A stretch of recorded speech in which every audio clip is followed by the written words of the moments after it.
Fala pessoal, sejam todos muito bem-vindos a mais uma transmissão aqui no canal do Objetivo Concursos. O nosso compromisso, nós estamos buscando 100 questões no nosso desafio, parte número 4. Nós vamos agora falar sobre responsabilidade civil. Sem mais delongas, vamos às questões, tá?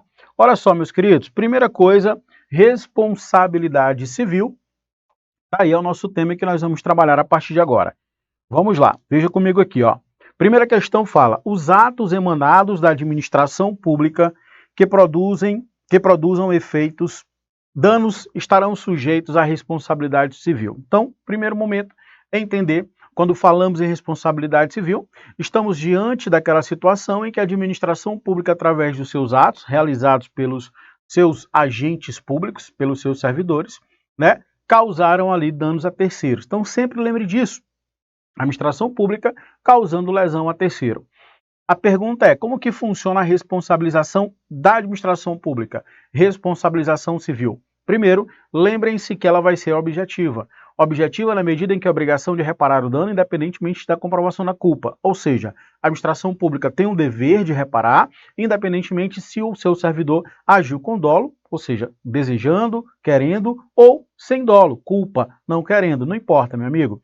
Todas as vezes que a administração pública, de certa forma, causar um dano, uma lesão para o seu respectivo administrado, ele vai ter o direito à indenização e a responsabilização vai ser objetiva. Ou seja, mais uma vez, anota a obrigação de reparar e depende da comprovação da culpa, tá?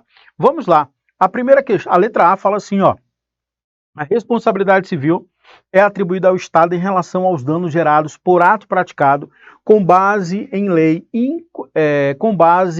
inconstitucional, sendo a lei e não o ato causa direta de responsabilidade. Pessoal, não, tá, pessoal? Não, claro que não. Não é porque uma lei foi criada pelo parlamento e causou uma lesão, a lei foi depois declarada inconstitucional, que isso vai gerar uma responsabilidade para o Estado, não. A responsabilidade civil, ela recai exatamente sobre os atos que são emanados da administração pública. Então, quem vai causar uma lesão, um dano para o administrado vai ser a administração pública através dos seus atos administrativos. Então, a letra A já fica errada, tá? Letra B. É vedada a atribuição de responsabilidade civil ao Estado. Opa, errado. Acabamos de ver que o Estado ele tem responsabilidade sim, e essa responsabilidade vai ser uma responsabilidade objetiva. Objetiva por quê, professor? Porque a obrigação de reparar o dano para o terceiro que sofreu ali a lesão, pela conduta da administração pública, ainda que seja omissiva, não importa, omissiva, comissiva, por ação, omissão, ou até mesmo por dolo ou culpa, o Estado vai ser obrigado a ser responsabilizado. Ou seja, tem que indenizar aquele que sofreu o dano, tá bom? Letra C. A responsabilidade civil atribuída ao Estado é circunscrita aos atos legislativos emanados do Poder Executivo. Não, pessoal. São os atos administrativos. Ficou errado. Letra D, que é o nosso gabarito, anote: a responsabilidade civil é atribuída ao Estado, quando a lei, objeto de declaração de inconstitucionalidade, produz danos aos particulares. Nesse caso, sim. Quando nós temos ali, por exemplo, uma responsabilidade, em que um terceiro sofreu um dano, uma lesão patrimonial, qualquer que seja, por conta de uma lei que foi dita por inconstitucional, o Estado precisa ser o quê? Ser responsabilizado, tá bom? Então, a lei tem que ser o quê? Uma lei que vai ser do ordenamento jurídico brasileiro. Não serve aqueles atos infralegais. Tem que ser uma lei em sentido estrito, lei advinda do poder legislativo, tá bom? É vedada a atribuição de responsabilidade do Estado por responsabilidade é restrita aos atos administrativos. Não, claro que não. Cuidado. A responsabilidade civil do Estado é em face de atos administrativos e leis que são ditas por inconstitucionais pelo controle de constitucionalidade. Então, se o Estado cria uma lei inconstitucional, e essa lei inconstitucional causar uma lesão para o terceiro, se o Supremo Tribunal Federal declarar a sua inconstitucionalidade, o Estado pode sim ser responsabilizado, tá bom? Maravilha, tá aí. As leis declaradas inconstitucionais podem, em período anterior à declaração da inconstitucionalidade, produzir danos aos indivíduos. São requisitos, portanto, que exista, claro, a declaração da inconstitucionalidade em controle concentrado. O que é o controle concentrado? Aquele que é exercido pelo Supremo Tribunal Federal, tá? E também tem que ter, de fato, dano concreto decorrente do ato que aplicou a lei, que é inconstitucional. Então, é importante vocês ficarem atentos que a responsabilidade civil do Estado se dá tanto pelos atos administrativos, aqueles que nós já estudamos advindos através de seus servidores, tá? Como também por leis inconstitucionais que são declaradas no controle concentrado, aquele feito pelo Supremo Tribunal Federal, por exemplo, tá bom? Em danos, né, ocasionados aí a terceiros. Maravilha, show de bola. Vamos adiante, meus queridos. Olha só. Nesse caso, será cabível a responsabilização civil. A responsabilização civil de quem? Do Estado. Beleza, maravilha. Vamos aqui à nossa próxima questão. Vamos lá. Considerando a jurisprudência majoritária do STF a respeito da responsabilidade civil do Estado pela morte de detento, ele pede a correta letra A. Aplica-se, nesse caso, a teoria do risco integral. Como assim, professor? Como assim risco integral? Risco integral são situações em que o Estado vai ser responsabilizado em que não tem escapatória. Não tem situação que possa afastar a responsabilidade do Estado. Por exemplo, os crimes ambientais. Quando se trata, por exemplo, de acidentes nucleares, ali o Estado vai ter que ser responsabilizado, independentemente de qualquer situação. Beleza? Lembrem-se que a teoria do risco integral é aquela que não existe situações que excluem a responsabilidade ou diminuam a responsabilidade do Estado. Beleza? Esse é o risco integral. E não se aplica aqui no caso de morte do detento. Professor, então, qual teoria se aplica? A do risco administrativo. O risco administrativo é que a regra dentro da responsabilidade civil objetiva do Estado brasileiro. Ou seja, nesse caso, quando falamos em teoria do risco administrativo, admite-se algumas situações que afastam ou que diminuam a responsabilidade do Estado, como, por exemplo, a culpa exclusiva da vítima. Se a vítima se matou, vamos lá, a vítima praticou suicídio, se matou lá dentro do estabelecimento penitenciário. Nesse caso, o Estado ele pode muito bem ser afastado da responsabilidade por conta de o que chamamos de culpa exclusiva da vítima. Nesse caso, é o risco administrativo que vai imperar. Então já fica errada a letra A. Não é a teoria do risco integral. Você já aprendeu o que significa risco integral. Letra B. O nexo de causalidade só deve ser verificado se a conduta estatal for comissiva. Eu falei que tanto faz, sendo ela comissiva, omissiva, não importa. Tá? Todas as condutas do Estado que sejam omissivas, comissivas, por culpa, por dolo, não importa, meu amigo. Causou lesão para terceiro, o Estado vai ter a obrigação de reparar, independentemente da comprovação da culpa, porque a responsabilidade vai ser o quê? Objetiva. Não esquece disso, tá bom? Ficou errado também aqui a letra B. Vamos à letra C. Nos casos em que não é possível o Estado agir para evitar a morte do detento, rompe-se o nexo de causalidade. Beleza, pessoal, claro. Por exemplo, a culpa é exclusiva da vítima. Se o cara se matou, como é que o Estado vai descobrir o horário? Como é que ele vai circunstâncias? Claro. Veja que nessa situação rompe seu nexo de causalidade, consequentemente diminui e afasta, retira a responsabilidade do Estado, tá bom? Então, letra C é o nosso gabarito. Vamos à próxima questão. Teoria do risco administrativo. Olha aí. Bora ver aqui como é que funciona, mas a grosso modo eu preciso só que você entenda. Teoria do risco administrativo tem a presença de situações que vão excluir ou afastar a responsabilidade do Estado. Quando falamos em teoria do risco integral, é que não tem nenhuma situação que possa afastar ou amenizar a responsabilização do Estado. Teoria do risco administrativo. Pela teoria do risco, basta a relação entre o comportamento do Estado e o dano sofrido pelo administrado para que surja a responsabilidade civil do Estado, desde que o particular não tenha concorrido para o dano. Ela apresenta o fundamento da responsabilidade objetiva ou sem culpa do Estado, que a teoria surge de dois aspectos. A atividade estatal gera um potencial risco para os administrados e é necessário repartir tanto os benefícios da atuação estatal quanto os encargos suportados, tá? E claro, Bandeira de Mello ele vai trazer um conceitinho que vai estar no seu material, depois você faz a leitura. E o risco integral, que foi que nós vimos? Não existem situações que possam diminuir ou afastar a responsabilidade do Estado. Vamos lá, isso aqui é importante também. Lembrando que a regra é que nós temos dentro da responsabilização estatal a teoria do risco administrativo. Excepcionalmente, nós temos o risco integral, tá? Diferencia-se do risco administrativo pelo fato de não admitir causas excludentes da responsabilidade civil da administração do Estado.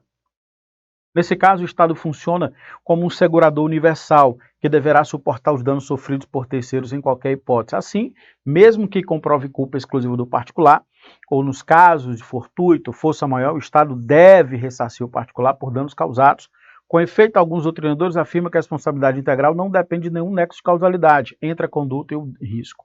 Eu tenho algumas situações, por exemplo, acidentes nucleares previstos no artigo 21, inciso 23D, da Constituição Federal, tá? Danos ambientais, atos terroristas, atos de guerras ou eventos correlatos. Então, atos de guerra, eventos terroristas, acidentes nucleares, danos ambientais são situações em que o Estado, se acontecer, ferindo o direito de terceiro, esse terceiro terá o direito a ser de fato responsabilizado, tá? Independentemente da comprovação da culpa e sem a presença de qualquer situação que exclua ou diminua a responsabilidade do Estado. Porque, nesses casos, nós temos aqui a responsabilidade operando na teoria do risco integral. Não tem qualquer situação que exclua ou diminua a responsabilidade estatal. O Estado vai ser obrigado a indenizar, a reparar, independentemente se teve ou não culpa lá do terceiro, enfim. Beleza. Quanto à responsabilidade civil por danos causados por seus agentes a terceiros, uma entidade de administração indireta, dotada de personalidade jurídica de direito privado e exploradora de atividade econômica está sujeito. Boa! Questão boa. Primeiro, bora identificar. Vamos aqui nos lembrarmos exatamente da responsabilidade da organização administrativa. Quando ele fala aqui pessoa jurídica de direito privado, estou falando de quem? De sociedade de economia mista e empresa pública. E aí? Como que funciona a responsabilidade civil para essas entidades que compõem a administração pública indireta? É bem fácil, é bem simples. Vamos lá, preste atenção. A administração pública indireta se sujeita à teoria do risco administrativo? Sim. Todo e qualquer tipo de entidade que compõe a administração pública indireta, fundação, autarquia, sociedade econômica mista, empresa pública, se causar dano a terceiro, tem a obrigação de reparar independentemente da culpa. Já sabemos disso, teoria do risco administrativo, responsabilidade objetiva. Maravilha. Agora veja. Inclusive, sociedade de economia mista, empresa pública. Agora, quando se trata de sociedade de economia mista, empresa pública, nesse caso, nós temos aqui, ó, deixa eu colocar para vocês aqui, ó, quando elas, sociedade de economia mista, empresa pública, elas exploram uma atividade eminentemente econômica, elas não têm ali a responsabilização gravitando em torno da responsabilidade objetiva. Nesse caso, ela passa a ter responsabilidade subjetiva, tá? Assim como existem nas empresas particulares, no mundo privado. Beleza? Então, poderia dizer que é híbrido? Sim, é híbrido. Então, a sociedade de economia mista, empresa pública, professor, quando presta um determinado serviço, a responsabilidade por aquele serviço vai ser o quê? Objetiva. E se explora a atividade econômica, a responsabilidade vai ser subjetiva, ou da mesma forma em que acontece com as entidades privadas, tá? Bora lá. Quanto à responsabilidade civil por danos causados por seus agentes a terceiro, uma entidade de administração indireta dotada de personalidade jurídica privado, por exemplo, empresa pública, sociedade de economia mista e exploradora de atividade econômica. Letra A, ao regime de responsabilidade civil objetiva do Estado. Não. Objetiva do Estado, não. Por quê? Porque, nesse caso, elas estão explorando a atividade econômica. Se estão explorando a atividade econômica, vai ser o quê? Letra B de bola. Regime jurídico da responsabilidade civil privada. Ou seja, a responsabilidade será, em vez de será subjetiva. Professor, dá um exemplão aí, vamos lá. Caixa Econômica Federal, ela me causou um dano lá, por exemplo, quando estava vendendo lá um serviço de cartão de crédito, título de capitalização, não importa. É uma instituição que compõe o sistema financeiro, né, obviamente, e aquela instituição que é uma entidade de administração pública indireta, a Caixa Econômica é uma empresa pública, ela estar ali naquele momento explorando a atividade econômica me causou uma lesão. Nesse caso, a responsabilidade dela é objetiva? Ela tem que me indenizar independentemente da comprovação da culpa? Não. Nesse caso, não. Como estamos falando de uma atividade que é a exploração da atividade econômica, nesse caso, ela, Caixa Econômica Federal, preciso eu vítima, demonstrar a culpa no sentido amplo, demonstrar a intenção, nexo de causalidade daquela operação que me causou lesão. Então veja que a responsabilidade é particular, é típica das empresas eminentemente privadas. Tudo bem? Ou seja, a mesma que o Objetivo Concurso tem, a mesma que a empresa McDonald's tem. Então, as empresas privadas, elas têm a responsabilidade civil subjetiva. A sociedade de economia mista também vai ser subjetiva quando exploram atividade econômica. Beleza? Ok? Então, letra B de bola é o nosso gabarito. Próxima, vamos lá.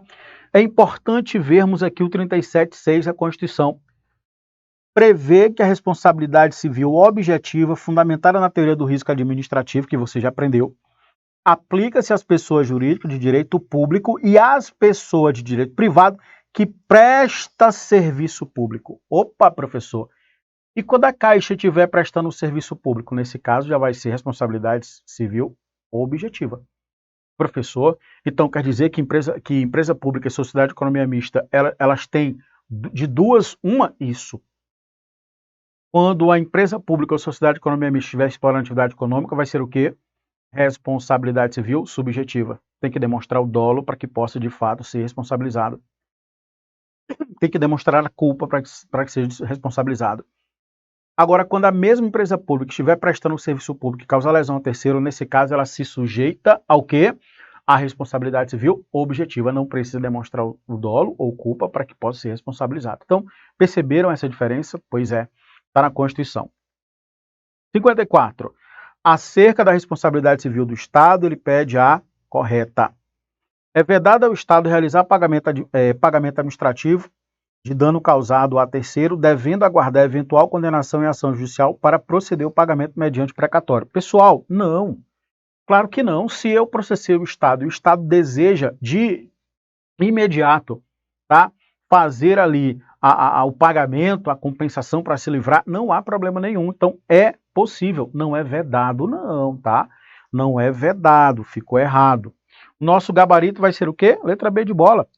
O Estado não deve indenizar prejuízos oriundos de alteração político-econômica tributária, caso não se tenha comprometido previamente por meio de planejamento específico. Olha que legal, importante, tá?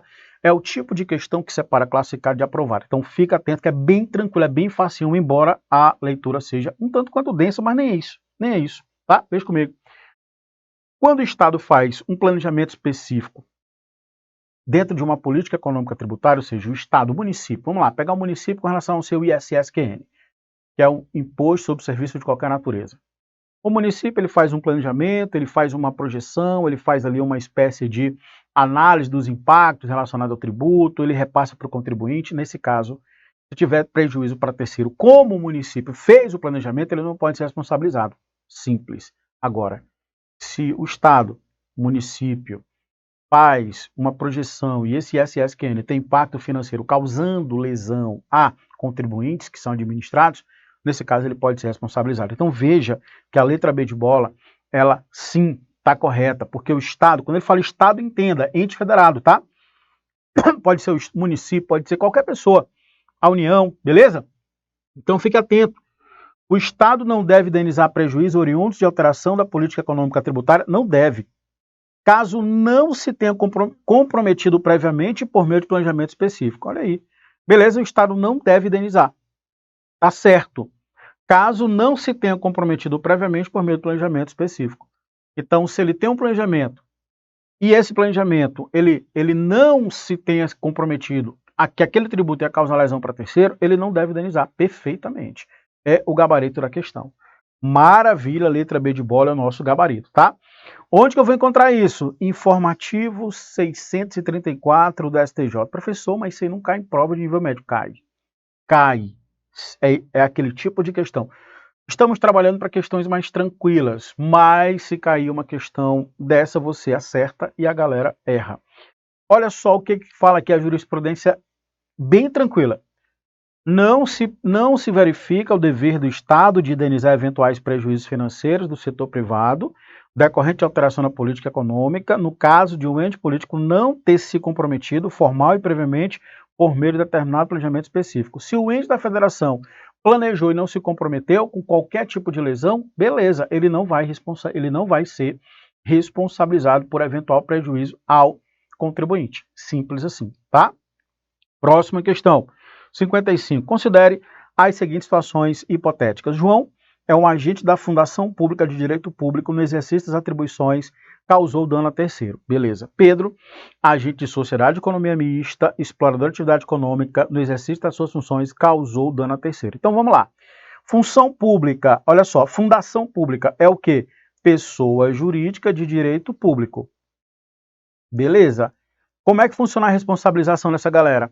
Vai ser responsabilidade civil objetiva, beleza?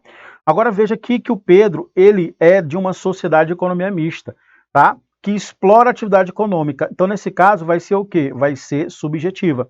Antônio, agente de empresa privada, prestadora de serviço público, olha aí, ó, empresa privada, prestadora de serviço público, no exercício de suas funções causou dano a terceiro. Vai ser o quê? Objetiva ou subjetiva? Pessoal, prestou serviço público, meu irmão, vai ser o quê? Objetiva.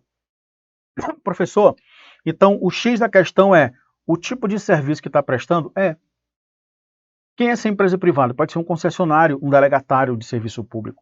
Concessionário que recebeu uma delegação para explorar um serviço público. Então, esse privado, né, que recebeu a atribuição para prestar um serviço público, é uma pessoa jurídica de direito privado, um concessionário de serviço público, recebeu uma delegação, tá? Se esse concessionário causar uma lesão para o terceiro, ele vai responder em responsabilidade objetiva. Que quer dizer o quê, professor? Obrigação de reparar o dano, independente da comprovação da culpa. Beleza, tranquilo. Agora, no caso do Pedro, que é A2, veja que ele causou uma lesão para o terceiro, responsabilidade. Agora resta saber se é objetiva ou subjetiva. Por que eu sei que é subjetiva? Porque, nesse caso, estava em exploração de atividade econômica. E se explorou a atividade econômica, o que acontece? Nesse caso, vai ser considerada subjetiva. Beleza? Já temos o gabarito, vai ser o quê? Letra C. Objetiva, subjetiva e objetiva novamente. 56. Em processos contra a fazenda pública, o que é isso, professor? O que é fazenda pública? É contra o Estado, pessoal. Processo contra o município, processo contra a União, processo contra o Estado, são processos. Simples, fazenda pública é a nomenclatura que designa o quê? Processo, tá? Em processos contra a fazenda pública, a prescrição quinquenal, prescrição de 5 anos, abrange a administração direta e indireta, desde que pessoa jurídica de direito público, a qualquer título. Errado. Por quê? Bora entender aqui, ó. Olha o que a lei fala, Lei 9494 de 97. Fala assim, prescreverá em 5 anos o direito de obter indenização por danos causados por agentes de pessoa de direito público e de pessoa de direito privado prestadora de serviço público. O que é isso? O que é isso? Que diabo é isso, professor? Calma, preste atenção. Se você sofreu uma lesão ali pelo Estado, ou União, Estado, Município, DF, ou se for indireta, autarquia, fundação, ou empresa pública ou sociedade de economia mista, exploradora de atividade, aliás, prestadora de serviço público, cujas responsabilidades civis do Estado são objetivas, você tem 5 anos para ajuizar a ação competente buscando a reparação desses danos. Isso é o que chamamos de prescrição, em que a inobservância desse lapso temporal enseja a não possibilidade de você pleitear isso após o prazo. Professor, então, eu tenho o direito de obter essa indenização ajuizando a ação judicial dentro do prazo de 5 anos? Exatamente. É o que chamamos de prazo quinquenal. Por que a questão está errada? A questão fala, desde que pessoa jurídica, direito público a qualquer título. Não. A qualquer título, não.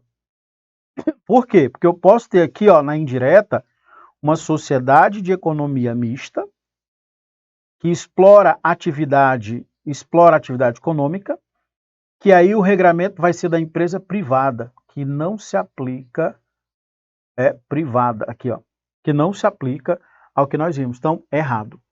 Então, vamos lá. Prescrição em ação em face do Estado. Regra vai ser o quê? 5 anos. Exceção, dano moral e patrimonial por atos de tortura durante o regime militar, que é imprescritível. Olha aí, pessoal, pode aparecer essa pegadinha lá.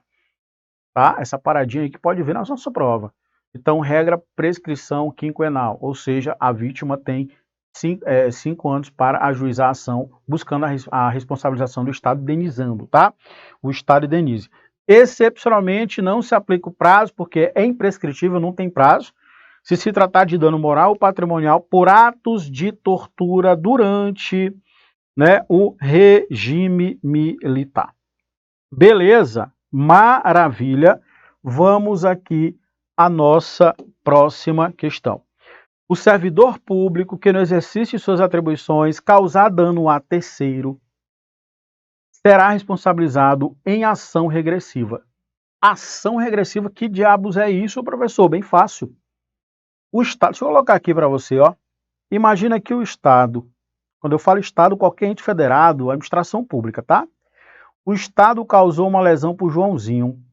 Ao Joãozinho, beleza, eu vou ajuizar uma ação. A primeira pergunta, o Estado causou uma lesão para o Joãozinho através de quem? Através de um servidor, concorda? Sim, concordo.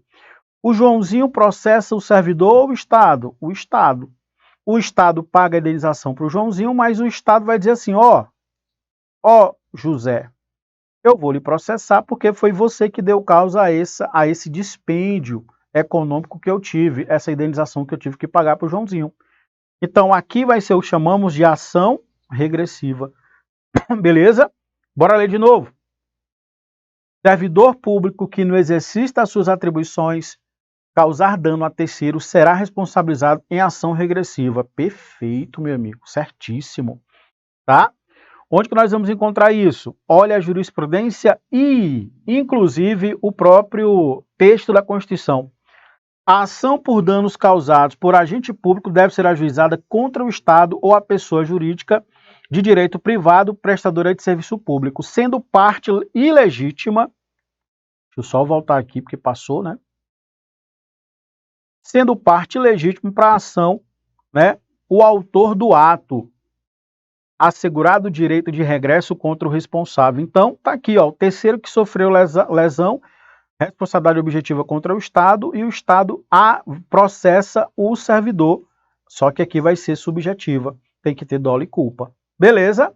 Super tranquilo. Questão 58. A respeito da responsabilidade civil extracontratual do Estado, assinale a opção correta à luz do entendimento da doutrina dos tribunais superiores. Conforme o entendimento do STF, a responsabilidade civil do Estado por atos de notários e oficiais de registro que nessa qualidade causarem dano a terceiro é direta, primária e objetiva. Quem são esses notários? São aqueles que são titulares de cartórios, por exemplo, o tabelião. O tabelião ele vai ser ali um delegatário de um serviço público, pessoal. E aí, se um tabelião causar uma lesão, será se o tabelião responde? Responde. Gabarito vai ser o quê? Letra A de aprovado. Por quê, professor? Porque aqui, ó, deixa eu voltar aqui, porque aqui, nesse caso, causarem danos a terceiro vai ser o quê? Direta, primária e objetiva. Professor, então é como se fosse o Estado? Exatamente, é como se fosse o Estado, não é o Estado. É somente o tabelião. Se eu sou tabelião, sou dono do cartório, causei uma lesão para uma pessoa que veio receber um serviço meu. E aí, como é que fica? Quem responde? A vítima processa o Estado. Porque a responsabilidade vai ser de quem? Do Estado que deu aquela delegação para o tabelião. Aliás, vale observar que os serviços de registros é um serviço do Estado, que é delegado para um tabelião, que é um particular em colaboração com o Estado. Beleza? Letra A de aprovar é o nosso gabarito. Vamos à nossa próxima questão. Olha aí, a jurisprudência do STF, tá, pessoal? Tabeliães e oficiais de registro no exercício das funções cartorárias respondem, meu brother. Como? Direta, primária e objetivamente por danos que tabeliães e oficiais de registro no exercício causem a terceiros. Ah, professor, então quer dizer que é o Estado que vai pagar a conta? Exatamente. A pergunta, cabe ação regressiva? A resposta é positiva, nós vimos que sim, tá bom? Questão próxima, então tá aqui, ó. Vamos lá, esquematizando. Responsabilidade por atos de notários e registradores. Com relação ao Estado, é primária ou objetiva? Tem o direito de regresso? Tem, sob pena de responder por improbidade. Ou seja, o Estado paga a conta para a vítima, tá? E o Estado entra contra o tabelião que causou aquele dano. Direito relacionado a regresso. E claro, a ação regressiva aqui, ó, ela vai ser responsabilidade subjetiva, tá? É possível responsabilizar a administração pública por ato omissivo do poder público, desde que seja inequívoco, ou seja, sem sombra de dúvidas, que o requisito da causalidade em linha direta e imediata, ou seja, desde que exista nexo de causalidade entre a ação omissiva atribuída ao poder público e o dano causado a terceiro. Perfeito, pessoal, tudo dentro do que a gente acabou de falar. O município poderá ser condenado ao pagamento de indenização por danos causados por conduta de agentes de sua guarda municipal, ainda que tais danos tenham ocorrido de conduta amparada em causa excludente de ilicitude penal, expressamente reconhecida em sentença transitada em julgado. Beleza, por quê? Bora entender por quê. Se o guarda municipal, representante do município, agiu, por exemplo, em qualquer uma das situações que excluem a ilicitude do caso, pode ser legítima defesa, estar em necessidade, estrito cumprimento do dever legal, exercício regular do direito. Qualquer uma das causas lá do Código Penal que excluem o caráter ilícito da conduta, consequentemente isso se torna aquele fato, embora típico, mas lícito, o município ele pode responder. E aí, eis a questão, tá? Olha o que diz aqui a questão, ó. Um município poderá ser condenado ao pagamento por ação causada por agente de sua guarda, ainda que tais danos tenham decorrido de conduta amparada por excludente. Pessoal, anote. Excludente de ilicitude penal retira a responsabilidade penal, mas não tira a responsabilidade civil. Tudo bem?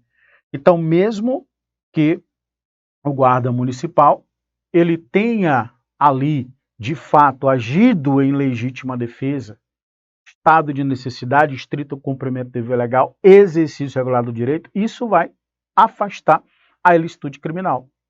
Mas a responsabilidade civil permanece. Então, como é que funciona isso aqui? Nesse caso, a vítima, ela será indenizada pelo município. E o município pode ajuizar ação regressiva contra guarda municipal. Professor, mas ele estava em excludente de ilicitude. Beleza, a ilicitude alcança o criminal ou o civil? O criminal, então o civil permanece. Essa é a ideia. 60 resolvida. 61. De acordo com o entendimento majoritário atual do STJ, a responsabilidade civil do Estado por condutas omissivas, por omissão, por não fazer, é objetiva, bastando que sejam comprovada a existência do dano. Opa, pessoal, vem cá. Se é objetiva, não precisa comprovar dano não, concorda? Olha só. Efetiva e presumível a existência do nexo de causalidade da conduta. Galera, condutas omissivas. O que é uma conduta omissiva? É uma conduta de não fazer, tá? Conduta de não fazer. No caso de condutas omissivas, ou seja, o Estado não fez aquilo que deveria fazer, ele vai ser responsabilizado? Não tenha dúvida disso, vai. A responsabilidade vai ser o quê? Olha aí, ó. Guarde isso, tá? Isso aqui não é todo dia, não.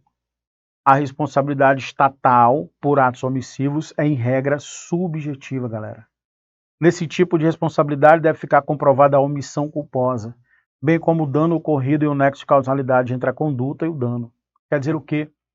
Que o Estado só responde omissivamente se tiver ali a conduta culposa. Uma conduta omissiva culposa. Ou seja, tem que demonstrar a culpa. Beleza? Então ela vai ser o quê? Vai ser subjetiva.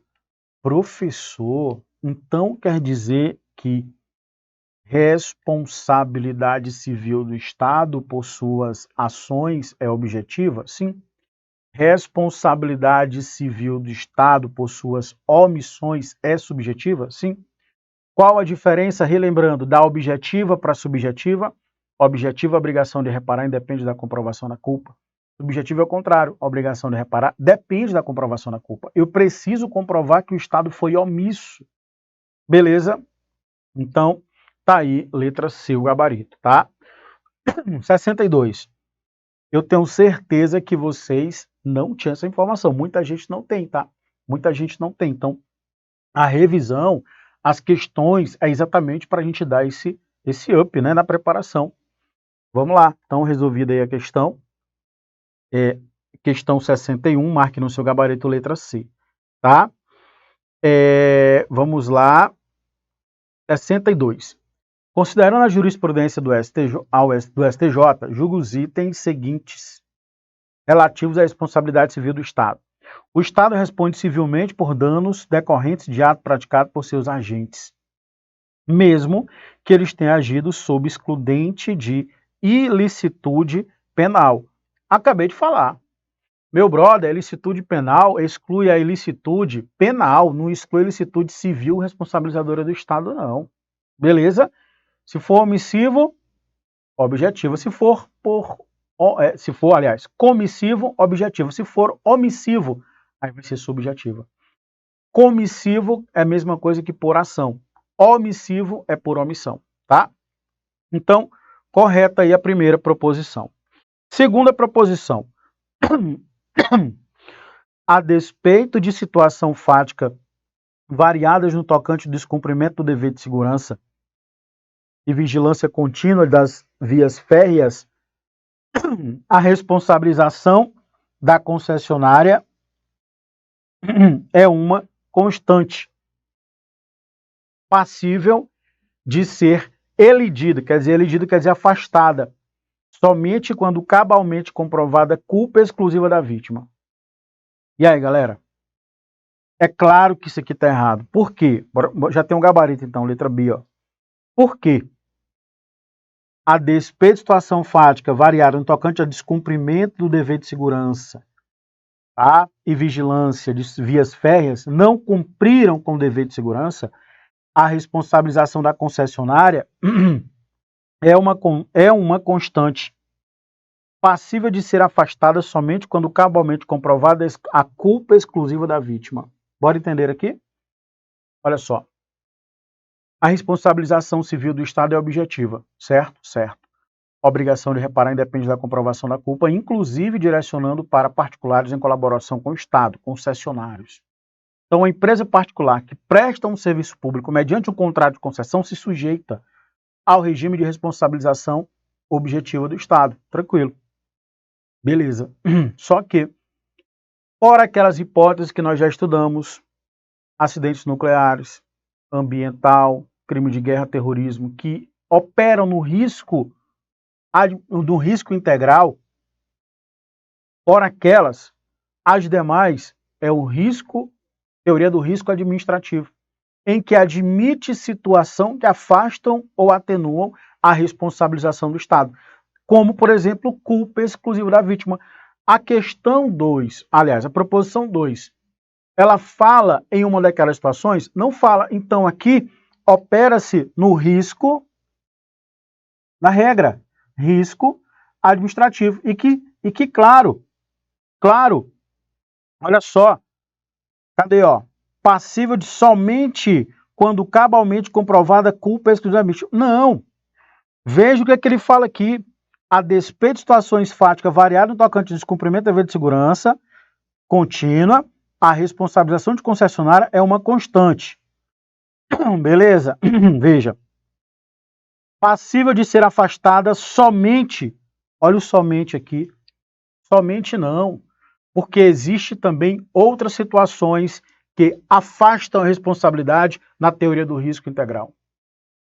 Culpa exclusiva da vítima, que é essa, que ele diz que somente, mas tem um caso fortuito, tem a força maior. Então, não é somente a responsabilização do Estado vai ser afastada somente no caso de culpa exclusiva da vítima, não. Existem outras, caso fortuito, força maior. O que está errado aqui? Somente. Veja, o somente, ó. 3.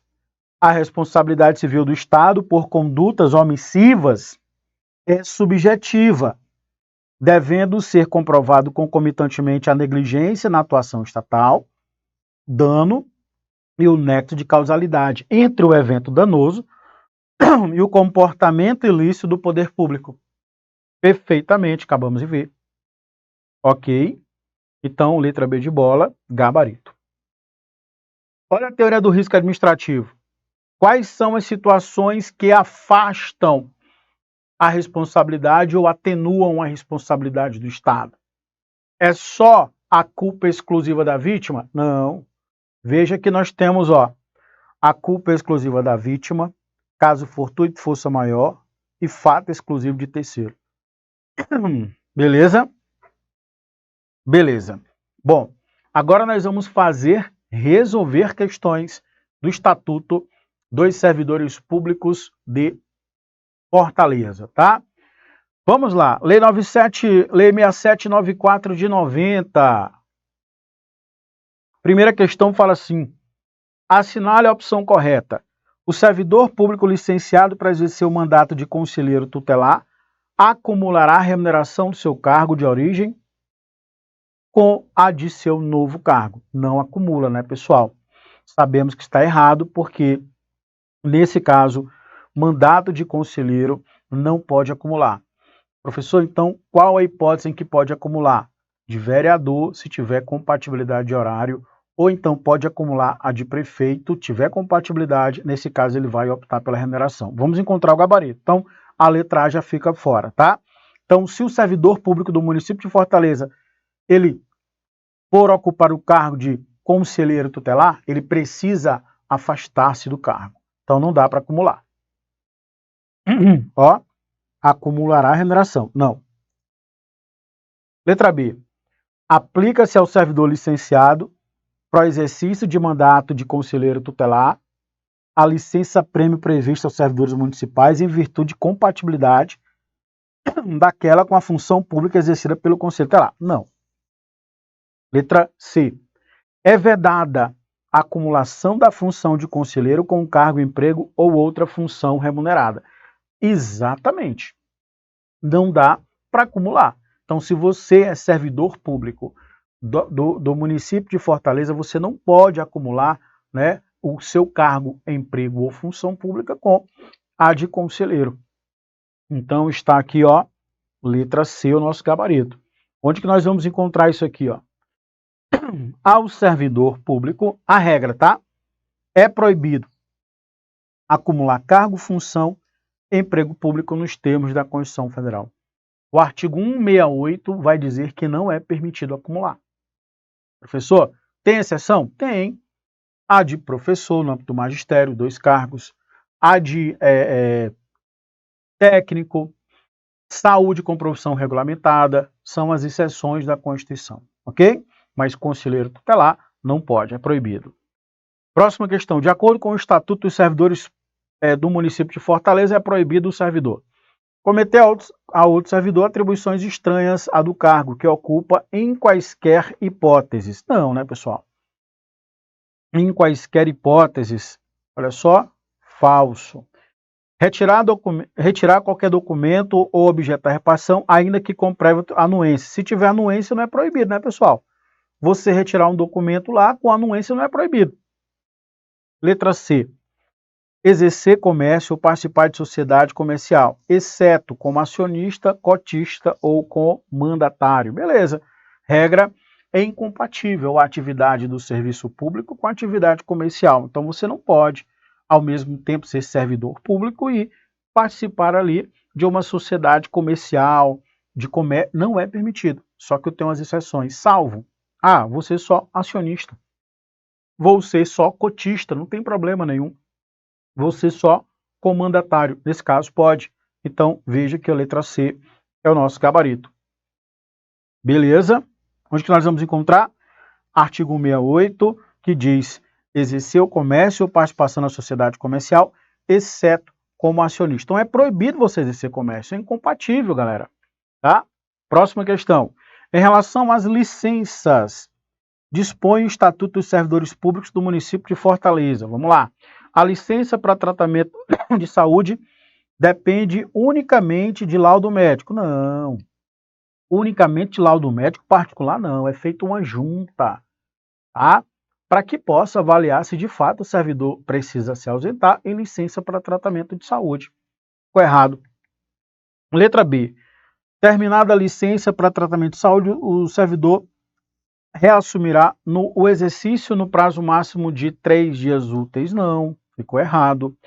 A licença por motivo de doença em pessoa da família será concedida com remuneração proporcional ao tempo. Não, porque depende, nós vamos ver isso. A licença para acompanhar cônjuge ou companheiro será concedida com remuneração proporcional. Não, a licença para acompanhar cônjuge é com prejuízo à remuneração. Gabarito vai ser letra E. O servidor investido em mandato de prefeito será considerado em licença e afastado do cargo, emprego ou função, sendo-lhe facultado optar pela remuneração. Então, situação em que ele se afasta, mas opta ali pelo cargo, no caso de prefeito, tá? Vereador ele pode acumular, nesse caso ele pode acumular se tiver compatibilidade, inclusive remuneração. Agora, no cargo de prefeito ele se afasta, tá bom? Ele se afasta, não dá para ser servidor e ao mesmo tempo prefeito, mas nesse caso é dado para ele a opção de escolher a remuneração. Olha só, veja comigo, ó. O servidor em mandato eletivo será considerado em licença aplicando a seguinte disposição. Agora veja, tratante de mandato eletivo federal, estadual, distrital ficará afastado do seu cargo, emprego ou função sem remuneração. Ou seja, você é servidor da MC. E aí você vai ali pleitear um determinado cargo eletivo, deputado estadual, e você vence. A pergunta é, dá para acumular? Não dá, porque você vai se afastar. Então, afastamento, tá? Porque se trata de um cargo eletivo que federal. Estado, se for estadual, distrital da mesma forma. Agora, olha só, se for prefeito no Poder Executivo, ele fica afastado, mas ele pode optar pela remuneração. Professor, e se for de vereador? Olha aí, pessoal. Se for de vereador, havendo compatibilidade de horário, perceberá vantagens do seu cargo, emprego ou função sem prejuízo da remuneração do cargo eletivo. E não havendo compatibilidade, será aplicada a norma do inciso anterior, ou seja, ele opta. Então, no vereador, ele pode acumular remuneração. Tá? Você é servidor da MC, servidor regido pelo Estatuto dos Servidores Públicos, né, do município de Fortaleza. E aí você venceu as eleições para vereador. Você pode acumular as remunerações de vereador e o seu salário da MC? Pode, não tem problema. Tá bom? Se tiver compatibilidade de horário. Tudo bem? Maravilha. A licença prevista nesse artigo considera-se automática com a posse do mandato eletivo. Tomou posse, automaticamente está licenciado. O servidor municipal afastado nos termos desse artigo só poderá reassumir após o término ou então se ele renunciar ao mandato. Questãozinha também tranquila. Nos termos do Estatuto dos Servidores do município de Fortaleza, é causa de vacância. Olha aí, pessoal, vacância. O que é vacância, professor? É tornar o cargo vago. Quais são as formas de vacância? Falecimento, a exoneração, a demissão, a posse em cargo inacumulável. Veja que a letra A fala assim, nomeação. Não, nomeação é forma de provimento. Transferência, não. Né? Transferência, né? Deixa eu só... Transferência, sim, não é no 8.112, né, pessoal? Transferência, tá? Reintegração não, que é forma de provimento. O aproveitamento é forma de provimento. Recondução. Recondução não é forma nem de provimento nem de vacância. Por quê? Deslocamento do servidor. Recondução, tá bom? Aliás, recondução é forma de provimento. Deixa eu colocar aqui para vocês, ó. Cuidado, ó. Nomeação é forma o quê? De provimento. Beleza? Nomeação. Reintegração, aproveitamento e recondução também são formas de provimento. Letra B, o gabarito. Tá bom? Beleza? tranquilidade total. Bom, a respeito das penalidades disciplinares, dispõe o Estatuto dos Servidores do município de Fortaleza que a demissão será aplicada nos casos de reincidência de faltas punidas com advertência. Não, não é demissão não. Vai ser o quê? Suspensão. É só você lembrar. É A mais A igual a S. Como assim, professor? Se você receber uma advertência e dentro do período ali de cancelamento, você ainda não cancelou aqui do seu histórico, essa punição, você recebeu uma outra advertência, você vai ter uma suspensão. E foi que a banca disse aqui, vai ser demissão, não é demissão não, tá bom? O correto aqui vai ser o quê? Suspensão. Então ficou errado. Enquanto houver conveniência para o serviço, a penalidade de suspensão poderá ser convertida em multa. A base não é de 75%, é 50%. Professor, então quer dizer que a suspensão ela pode ser aplicada uma multa, trocar a suspensão, que é o afastamento ali, né? Por a multa de 50% a bem do serviço? Exatamente. Disse que é 75%, ficou errado. Beleza? Então, em vez de ficar suspenso, o cara paga a multa. Legal? Letra C. Na aplicação das penalidades, serão consideradas a natureza e a gravidade da infração cometida, os danos que dela provirem para o serviço público, melhor dizendo, as circunstâncias agravantes, atenuantes e os antecedentes funcionais. Tudo isso aqui, de fato, vai ser levado em consideração antes da aplicação da penalidade. Se é grave, qual a natureza do fato, né? Que mais? Qual o prejuízo que aquilo vai trazer para o serviço público, tudo bem? Tudo isso aí é levado em consideração. Então, letra C é o nosso gabarito. Artigo 178, tá? Vamos lá. 68. Leonor é servidora municipal de Fortaleza e cuida de Margarida, sua mãe idosa. Margarida caiu, quebrou o fêmur e terá que ficar deitada necessitando de cuidados 24 horas por dia, tendo em vista que Leonor é a única pessoa que poderá cuidar da sua mãe. De acordo com o Estatuto dos Servidores do município de Fortaleza, é correto afirmar. E aí, tem direito à licença? Sim ou não? Pessoal, ó, nesse caso, ela tem direito à licença para cuidar de pessoa da família. E mãe? Mãe está contemplado, né, como pessoa que pode conceder licença para o servidor. Nesse caso, tem direito à licença, tá? Vamos ver aqui, a letra A já fica errada, ó. Não será concedida licença, será? Ela tem direito à licença para cuidar da saúde de pessoa da família. Somente será concedida licença da servidora Leonor se ela comprovar que sua assistência é indispensável, não puder ser prestada simultaneamente com o exercício do cargo, recebendo pela metade. Não, está errado. Gabarito, será concedida licença à servidora se Leonor comprovar que sua assistência é indispensável, não puder ser prestada simultaneamente com o exercício do cargo, recebendo a sua remuneração integral. Beleza. Então tá aqui a licença, tá bom? Letra C. Olha o que fala aqui o artigo 67 da lei.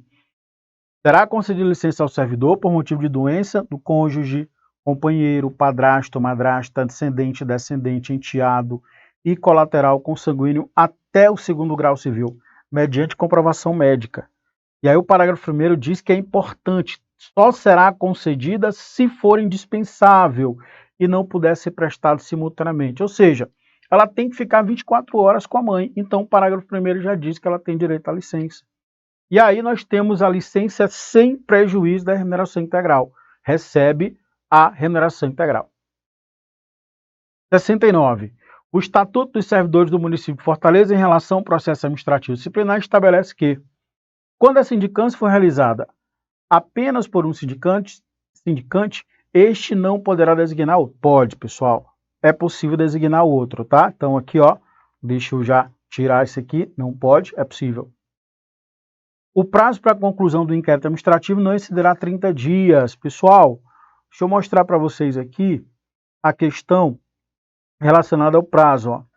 Preste atenção, a autoridade que determinar a instauração de sindicância terá o prazo nunca inferior a 30 dias para sua conclusão. Olha a questão da prorrogação. Prorrogável até no máximo 15. Então, o que é isso? O que é sindicância? É procedimento de responsabilização para condutas que não são tão graves. Já lembra disso, sindicância, tá? Então, a autoridade que determinar a sindicância, que é para apurar se de fato aconteceu aquela infração, não pode ser superior a 30. Agora, cuidado com a prorrogação. Prorrogação de até no máximo 15. Que foi que a questão disse? Olha aí, ó. Admitida sua prorrogação por igual prazo. Não, não é igual prazo. No inquérito administrativo, o relatório da comissão não será conclusivo quanto à inocência e responsabilidade do servidor. Errado, será, não vai ser opinativo.